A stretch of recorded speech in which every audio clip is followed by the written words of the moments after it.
This show is powered by BL3P, the lightning-enabled European... Connect the world. André, Bitcoin Atlantis, Madeira Island.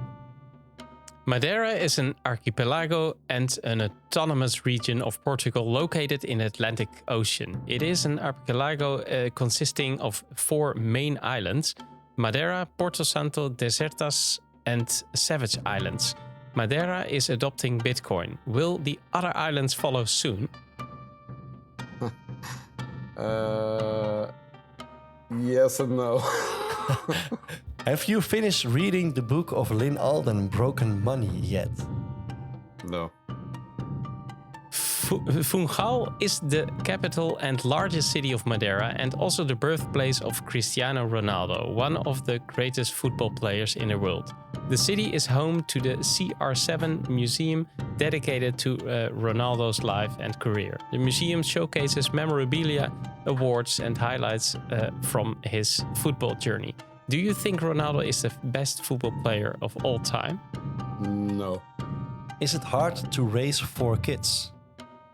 Yes. Do you prefer espetada over bolo do caco? Yes. Is it true that you're also a film editor and director? Yes.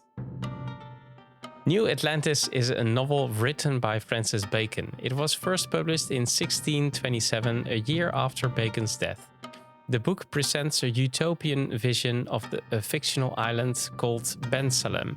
In New Atlantis, Bacon explores a society that is advanced in science, technology and governance.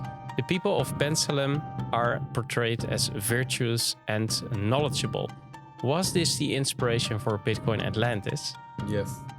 Madeira has the best New Year's evenings in the world. Yes. Do you prefer a glass of Madeira over a glass of port? Yes. Are you Satoshi Nakamoto? No.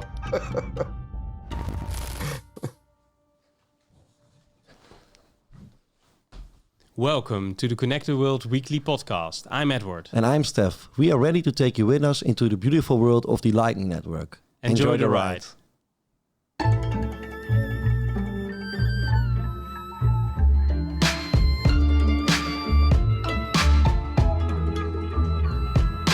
This is episode 98 of Connect the World. This show is made possible by our friends from BL3P, the European Bitcoin exchange located in the Netherlands.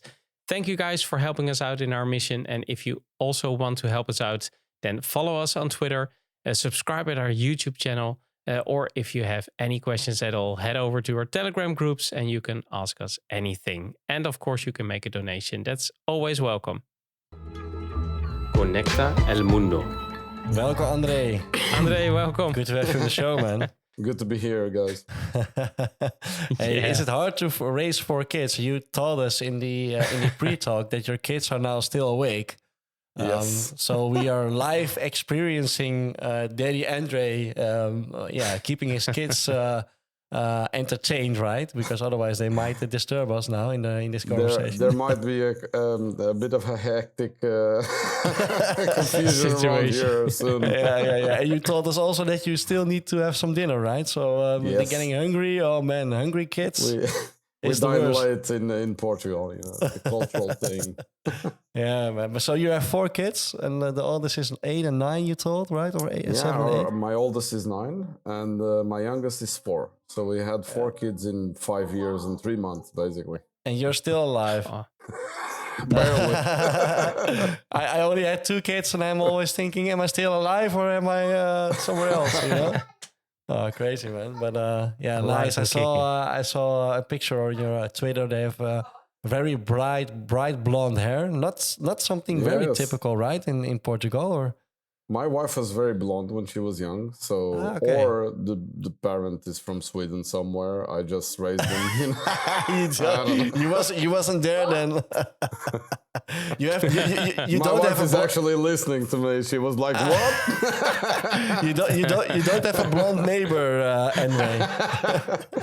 My wife was a steward for the national airline, and she went to the northern countries a lot of times. That makes sense. That makes sense. This is not going to go well.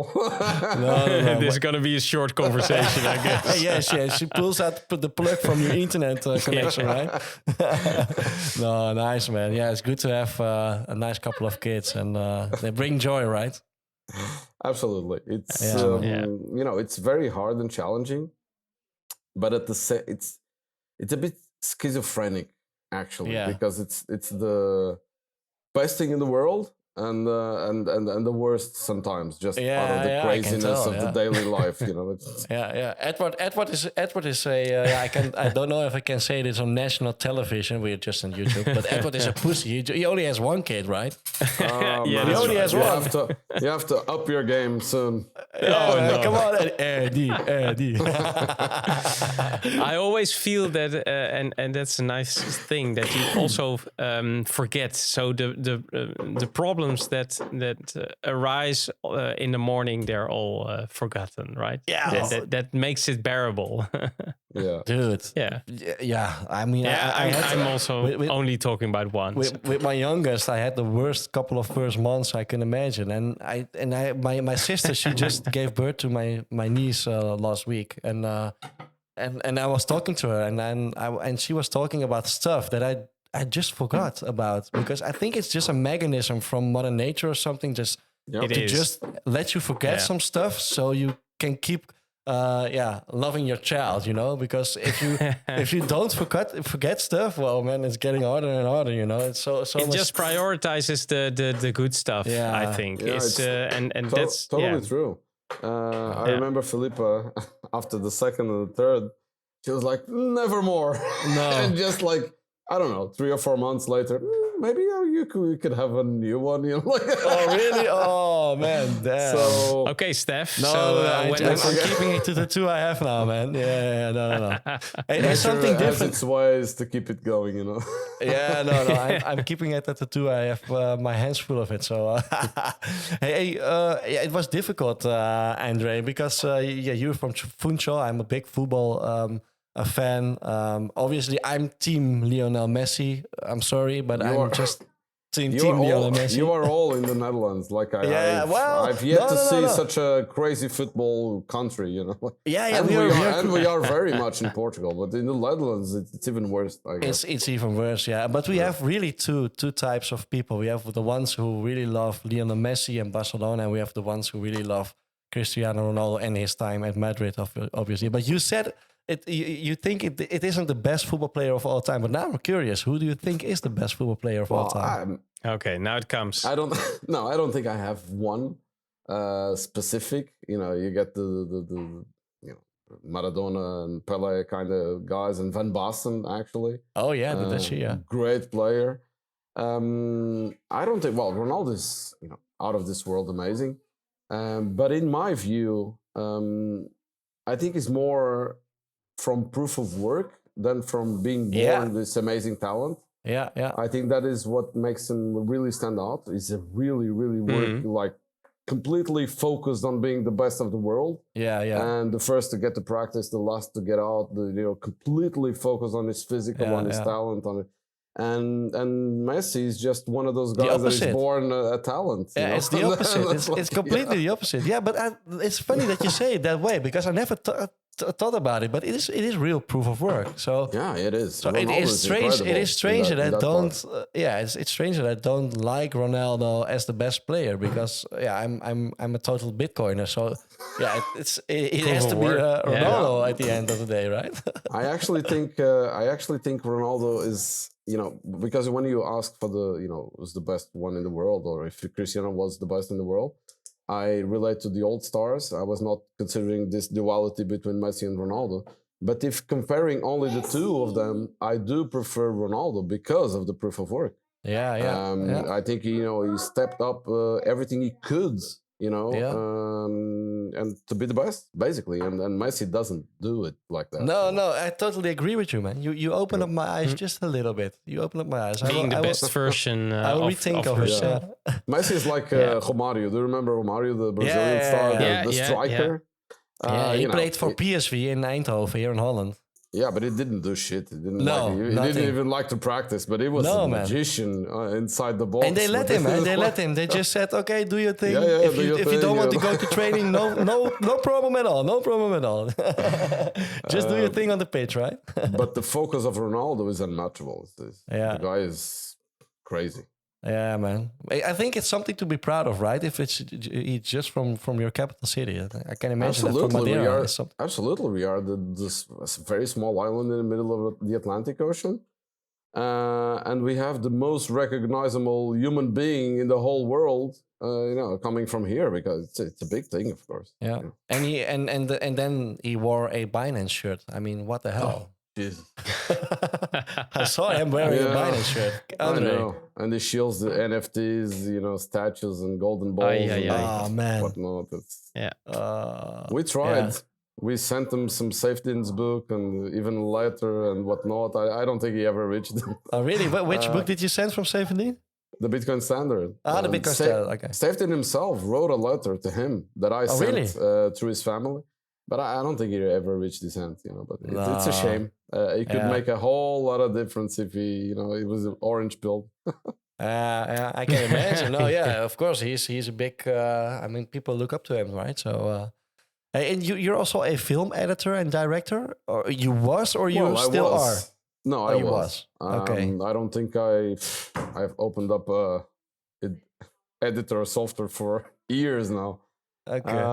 But it was the start of my career, yeah. I was a film editor, and I basically ended up on sports broadcasting. I was a football director for a while. Okay, cool. But just matches? So just football matches? Yeah, well, all kinds of sports. But my company did a lot of matches, and I traveled a lot around the world because of it. We did a lot of, football championships, NBA, basketball championships in different countries, Africa, Middle East. It was amazing times, actually. Nice, really cool. Nice. Yeah, cool. So you traveled the world before you fell into the Bitcoin rabbit hole? Yeah, a bit. I was very fortunate that my company here in Portugal dominated a lot of those broadcastings worldwide.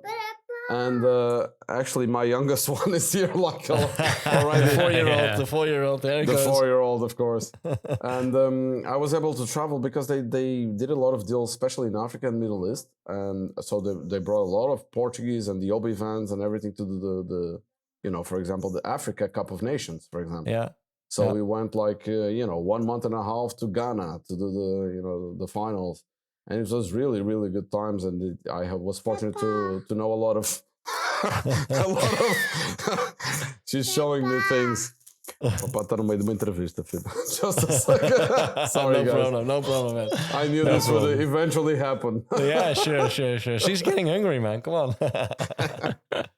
No, but nice, man. Yeah, nice background story. And and I wanted to ask one thing about. Well, we talked about orange pilling Ronaldo, of course, but you said that the other islands, orange pilling them. Why are you doubting that? Because you were mentioning 4, and basically the archipelago it's composed of 2. So Madeira is the big one, okay. And Porto Santo is the smaller one, the inhabited ones. The other ones don't have any population; they're just little small rocks. Come on. It's easy to orange pill. It's easy to orange pill those 2. Unless we orange pill the birds and the spiders around there, I don't think we'll have a lot of. So the whole archipelago is orange pill. It's basically 2 islands. Okay. Yeah. Nice. So that's easy then, right? Porto Santo, then. If you can orange pill the Madeira, Porto Santo will be just like this. Yeah, nice. Okay, we'll focus there eventually, I guess. Cool. Hey, but first, let's focus on Madeira for this episode. We will do another episode in the near future than for the other island. You must do it in the summer. We do the Porto Santo version because summer is like the vacation island for Madeira, amazing beach, and a lot of Madeirans go there for summer. Great. So free Madeira and free Porto Santo, Yes. right? I just discussed with my wife what our summer holiday destination will be. So I put it on the list. Oh, you should. Actually, it's great And then for your children kids. can play together. So Yeah, that's great. But the Then you four have of more André time. with the two of mine. Oh man, that's no. That will be a big zoo. Okay, but no, let's we want to talk about Free Madeira, the project you have, and Bitcoin Atlantis. But it has to be in the 21 minutes, André. So if you are ready, we would really love to enter the 21 minutes. Are you ready? Sure. Yes. Let's do it. Conecte o mundo. So let's start with Free Madeira, because you started the non-profit organization Free Madeira to offer educational service and a lot of more things. What are the main goals of this initiative, and could you elaborate on the initial steps and challenges you faced in establishing it? Well, yeah, on a high level, it's all about the education and adoption of Bitcoin around here, of course, in my island or in my islands, the whole archipelago, except the two that are not, they don't have any humans. But, it's basically a bottoms up initiative we decided to do as a non-profit. But that is like elsewhere. There were still very, very few people that understood the magical powers of this technology. Let's put it that way. And we decided to do it, and we have a lot of plans, not only on education, but also on the diaspora. Madeira has big communities worldwide, and especially in places like Venezuela and South Africa. And they still, today, in 2024, have a lot of trouble sending money abroad and vice versa to Madeira because they have families scattered, still. We plan to do, we are already on works and doing the financials and the business plans and getting the right connections to create some opportunities on the energy part as well. We're working with the public power company, make them understand how Bitcoin can help with all the renewable targets that they have, for example. And I'm very bullish on I hope to bring it to fruition, the biomass project, which would make a lot of sense for an island like ours. But this requires a lot of understanding, a lot of talks, a lot of networking, meetings. It's not easy. We're trying to put all the pieces together, and many other things. One of the big plans also is and we're doing it. We're going to do it after the conference. We're going to focus a lot of that on the Bitcoin Business Hub, so a physical space for the community. Yeah, and because it's also part of the government approach to make Madeira more or less resilient on the tourist sector only. So attracting technologies, like-minded people, businesses to the island, so to create the future or at least put Madeira in the forefront of this whole global world.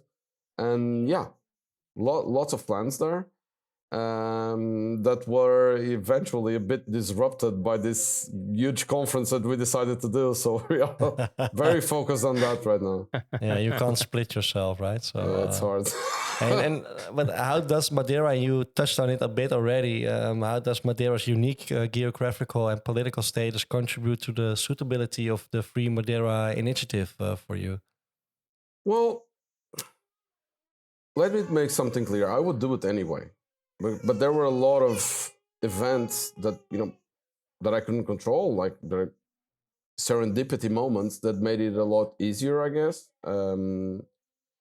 It's a long story, but we eventually had the opportunity to work with the president on that. The president was welcoming to the idea, so that helped a lot and opened a lot of doors. But eventually, and I see that on every new pleb community around the world, every one of them has their own advantages, disadvantages. There's also always trade-offs to the place you are, I guess. We are very different from those South American and African communities that popped up a lot, because they understand a lot better than these advantaged people of the Western countries, I guess. or at least faster and sooner than we did. We have our own challenges being a European, I wouldn't, not country, but island. We belong to Portugal, of course, but being in a surrounded by water, I guess, has its own advantages as well, because we are not completely independent, but we have some smaller powers that we can take advantage, because we are an outermost region of Europe and a semi-autonomous region of Portugal. So we have our own president, our own government. And although we don't have the capability to decide on everything, especially the big things like taxes and nationality and whatnot, there is some room for embracing these technologies better, I guess, if there's government support, which there is. So it's also part of the Free Madeira project to be kind of a lobby, right, to the government entities and the public entities and private stakeholders all over Madeira. So I was coming up to that topic because how do you promote Bitcoin adoption among the local population or businesses, merchants? Well, we have different strategies for everything. For example, on this last 3 months, especially, I was very, very surprised when we started starting pushing a lot harder on the merchant adoption. Actually, our first hire, Charlie, is a Venezuelan that came back to Madeira. Is a great story. He came back to Madeira with Bitcoin in his head, so he escaped Venezuela with his mother and brought his, few wealth, but he was able to bring it with him because of Bitcoin. And as he puts it himself, we were forced to learn, again, the same story. We were forced to learn a lot sooner than you were. And now he's the first official hire of Free Madeira, and is a lot focused on the merchant adoption. And to my surprise, they've been very, very receptive. We have now a lot of places, especially in Funchal, that accept Bitcoin for payments, all because of Charlie's work. And although we are in Europe and more fortunate than most of the other less developed countries, although I don't like that stamp. We people still struggle, businesses still struggle. I guess more and more because it keeps increasing on the bureaucracy, on the taxes, on everything that's happening, inflation, everything. So when they see it and when they start to understand it, and if you put it on a business level, if you see, you're going to get more clients, you're going to pay less fees, it's going to be instant from the client to you. They understand it. They quickly understand it. And we're very surprised. We have everything from the beer lab to golf courses to pharmacies to restaurants. Cool. And you can go there and then you can live. More and more you can live on Bitcoin here, which is amazing. Can you also elaborate on the local community's response and participation in Free Madeira, especially considering Madeira's small population? Because you can onboard merchants, obviously, but if the population isn't open to the idea of paying their groceries in Bitcoin, for instance, Yeah, well, to my surprise, because 1.5 years ago, something like that, when I was still far away from thinking I was even doing Free Madeira or even less Bitcoin Atlantis, I thought at one moment I thought I was the only pleb in Madeira. I was alone here on this rock. But actually, when it's surprising when you go public and when you start speaking about it, it attracts other plebs that were around us, and I didn't even know. So the community was already bigger than I anticipated. And since the Free Madeira project started, we were able to bring a lot of people from abroad as well, which is amazing. And there were a few high-level Bitcoiners that are helping. We have an amazing advisory board at Free Madeira. And some of them came to Madeira, established here with their families, and are working on their projects here. And that, it's like a snowball. It attracts and attracts and attracts more. Yeah. And suddenly we have a large community around Funchal. It's crazy. Perfect. Awesome. So crazy that just this morning, one Nostra developer that it's actually on a new project that we started on the second week of January, a project with Gigi and Pablo that are living here in Madeira now. He went to the office because he was worried. The other day they went to one of the merchants and he couldn't handle because they had 20 guys paying in Bitcoin, and the guy and they only had one Android phone, and it took a lot of time. And we need to solve this problem because they're not handling the volume now. That's perfect, man. That's great. That's a real snowball effect that a lot of people. It's a good use problem it. to have when you don't have enough lightning POS machines on the business. I was going to ask to share a success story, but a whole free Madeira seems like a success story. Perhaps you have one business or merchant that you think, well, this is really amazing that he or she is orange built. Yeah, I guess the one we're most proud of, and they're gonna open the flagship store in Funchal soon. Is the local brewer company. They established themselves in 1876 already. Really old company, and they are one of the biggest companies in Madeira. So them accepting Bitcoin is important. Of course, we love our beer, so that's also cool. But they are like they're distributing to different cafes, or do they also sell it to just normal people like you and me? No, yeah, they sell it everywhere, and the flagship store even has a drive-in. You go with the car, and you just take a crate of beers. This is dangerous. Oh man, I'm not going on a holiday to Madeira. I'm going to move. It's not good for your SAT stack. No, for sure. no. But I can spend and replace, right? So there are techniques for that. There is techniques. Hey, cool. This is a very cool introduction to Bitcoin Atlantis, because you decided to host a conference in Madeira with Free Madeira. And in March it will be held. How did you come up with the idea of hosting a Bitcoin conference? Especially when you're so busy with all the other stuff. And what is the target audience also? Well, we decided to do. I pitched the idea to the advisory board on one of our meetings. When I pitched it, I was just thinking of a lot smaller things. Honestly, we have a large advisory board with guys very fortunate with guys like Jeff Booth and Samson Mao, Gigi, Max Illebrand, Greg Foss, Larry Leopard, Troy Cross. There's so many people helping us. And I was thinking of drama in the house. I was thinking of bringing them over and keep the conversation going with the government entities, the stakeholders, something smaller. But because of the amazing advisory board in their network, suddenly, it grew, and we had some confirmations that kind of changed the game. Like Jeff Booth was really important on that, and then when we had like Jack Dorsey and Michael Saylor confirming that they were coming to Madeira, suddenly the game changed. And I'm not the kind. You can't keep it very small, then, right? I'm not the kind of guy also to do something. If you want to do it big, man. Do it well. So at one point I decided, okay, this is an amazing opportunity. I am so lucky to have all these guys coming. So let's put Madeira on the map. Let's do something big.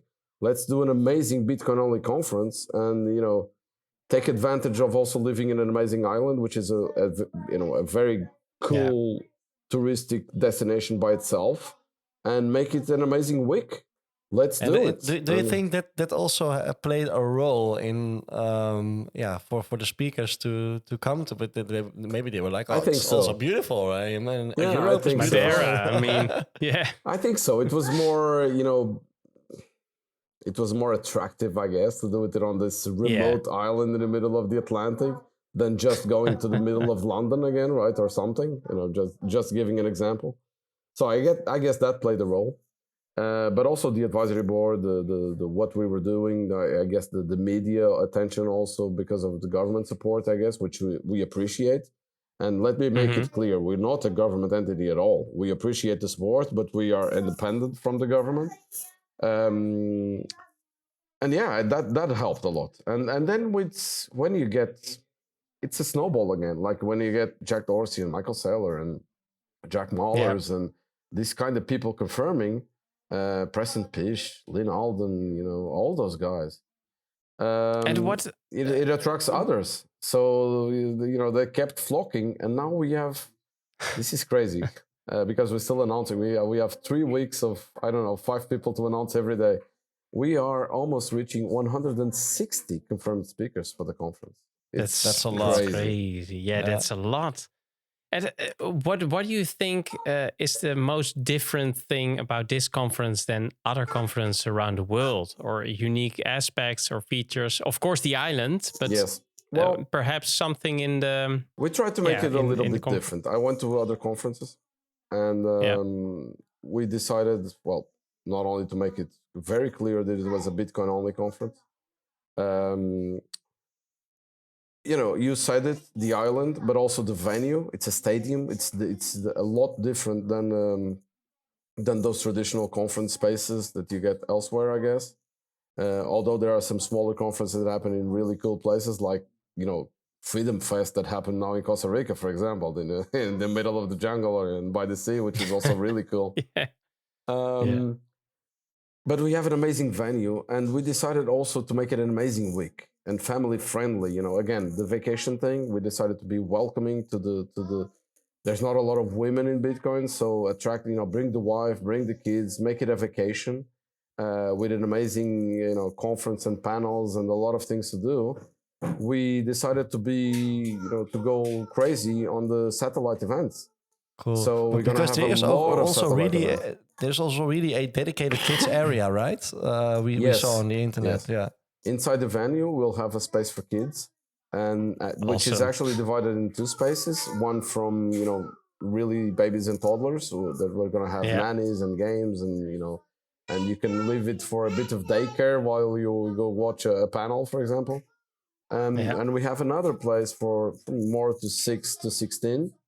With a small stage of itself, and and workshops, and Lightning Pigs is going to be here. Cool, that's great. We're going to have conversations in the tent. There's a tent for the kids, and games and activities and board games and video games and a lot of things for the kids to do. Cool. And we went a lot on the food court as well, and the bars that we'll have around. There's going to be food for the kids and things for them to do, and drinks and juices and all of that. So make it a lot family friendly instead of being just the guys drinking beer, basically. Yeah, the nerdy guys. And inside the main venue, we decided we were very fortunate. We were having the best to help us. We're going to have an art gallery with Fractal Encrypt. BTC sessions will have a space of its own for the workshops. My Premier Bitcoin, Looking Glass, and Amity Age will have another space for them for the courses as well. We're going to have Ben Arc with the hardware area, Alan Bits, Maker Bits guys. Yeah. And an amazing lineup at the open source stage. It's really, really cool. Yeah, nice. And then the satellite events, we can go there if you want. There's a lot of them. Yeah, sure. Tell us all about it. Yeah, well, I'll forget some, but it all starts. It is a long list. It is a long list. It all starts on Wednesday. We're gonna have a golf tournament in an amazing golf course above the sky, above the clouds in Santo da Serra. Beautiful. Yeah. And then a lot of on Thursday we already have partners doing events like Raspy Blitz and the Filmo guys. We have My First Bitcoin also with another event. We have a full day in 100% in Portuguese that we're calling it the Welcome to Bitcoin for Portuguese guys. Cool, yeah. That's great. We have a VC pitch called The Rise of Atlantis with the help of Martel Fox from Layer for Talent. We're gonna have a lot of parties. On the 29th, there's a outdoor party at the Barreirinha Bar Cafe, a very cool place with Valerie Love and DJ Rotzel. On the second day, we have the special meetup on Nini Design Center, a very cool space by the port. Also with the Roger 9000, and we're gonna do the Satoshi Wakamoto there and some DJs with Mike Jarmus. Yeah. Yes. Yeah, with Jarmus. A lot of Awesome. cool guys playing there. It's gonna be it's a big place and very very cool. We have the Atlas Music Festival on Saturday. That's the big thing. On a park near the main venue. It's a complete music festival. Nice. With it's headlined by Amazing. Theo Katzman, this amazing artist from the States. He's part of Wolfpack. Really really cool.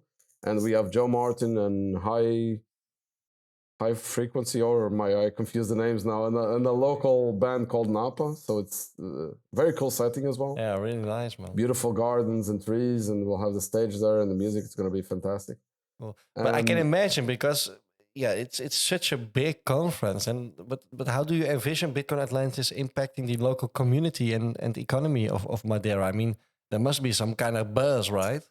Yeah, I guess. Although we were very much focused on bringing the community from elsewhere 1st, and we are only starting with the local marketing now.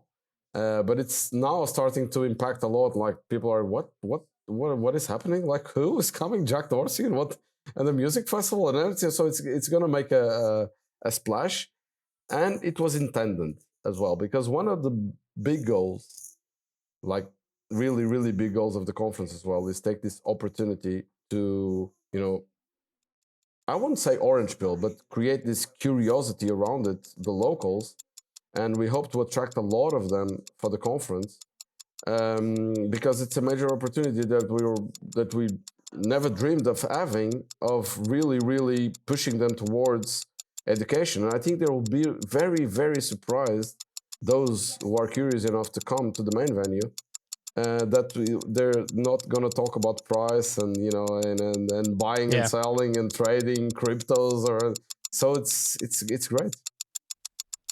Do you think about a long-term impact that you hope Bitcoin Atlantis will have? Of course, a second run, right? So next year again. I have, but perhaps something. I have a dream that well, we can, create a real impact here, right? And then create the basis for the future, and especially with the new generations, and that they really, put a step forward and adopt it first, I guess, or at least, on board the most that I can from the island that I love and those around me, to understand it, faster, I guess, because they'll need it. It will They'll definitely need it have soon. a snowball effect. Yeah. I can imagine. Hey, the time is up, André. Yeah. We had a lot of more questions, but we will obviously have you back in one of our future episodes. One thing I really want to ask you, and it's just a yes or no answer, so I think it's fine.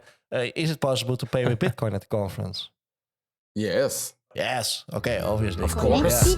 Yeah, no. Just checking, mate. Just checking. That's a good answer. Yeah. Hey, we have still one question left for you, André. You may choose one yourself. We have one from Peter Kroll. He's from Bitcoin Reef Curacao. We have one from Bitcoin Green. He's from BTC Inc., organizing the big conference in Holland, but also in the States. And we have one from Moritz, and he's from GetLB, the extension. So which one? And I choose without knowing the question? Yeah. I don't know. The Albi guys, I use their wallet. It's crazy good. So yeah, let's go with Moritz then. That's a difficult question. Okay, difficult one? Oh, okay. I'm not a technical guy, so if it's technical, I'm screwed. Is it technical, Eddie? Here it comes. Hi, my name is Moritz, and my question for you is, what is your favorite Lightning app on the web? That's an easy one. Well, I love you guys, but I'm gonna go with Mutiny. Oh, really? Okay. That's a nice surprise, because Moritz obviously put this question in that everyone is going to say, LB, obviously. Of course. You said Mutiny. We have the Mutiny guys, all three of them in Madeira right now, working with Gigi and Pablo at Sovereign Engineering, so there's no way I can go around it. No. Eat that, Moritz. Eat that. But I love Albi. I'm a user. Yeah, cool. Thanks, man. Thank you. Conectado Lumea. Hey, where can people follow you personally, André, and obviously the website of Bitcoin Atlantis and all? Where can people find more information? I'm not anonymous. So my real name, André Loja, everywhere. At André Loja on Twitter, and I'm also on Nostra, of course. Well, I don't know the NPub by heart, but you can find me there by the name.